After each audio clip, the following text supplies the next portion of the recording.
I'm a maniac, I'm a maniac. मैं तो बच के रही नहीं, I'm a maniac. So hello guys, welcome back to my YouTube channel Jayprakash Kumar Prajapati में एक बार फिर से स्वागत करता हूं आपको अपने चैनल में। और आज हम बात करेंगे यो यो हनी सिंह का न्यू भोजपुरी सॉन्ग। भोजपुरी में हनी सिंह आ गए, इसका मतलब आप समझ रहे हैं। देखिए भोजपुरी में कितना अच्छा गाना लाए हैं।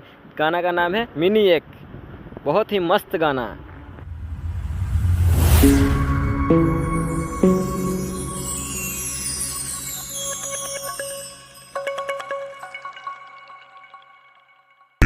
I'm a maniac, I'm a maniac. जैसे कि आप लोग गाना में देख रहे हैं कितना महंगा शूटिंग हुआ है, एकदम ब्रांड।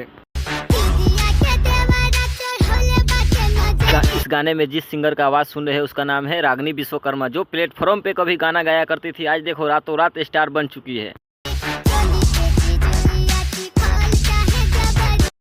अभी तो बस शुरुआत हुआ है। हनी सिंह के साथ और भी गाना आने वाला है रागिनी विश्वकर्मा का। तो आप लोग हमारे चैनल से जुड़े रहिए। हमारे चैनल पे नए हो तो हमारे चैनल को सब्सक्राइब जरूर कर लीजिए। ऐसे ऐसे अपडेट आपको मिलते रहेंगे। धन्यवाद।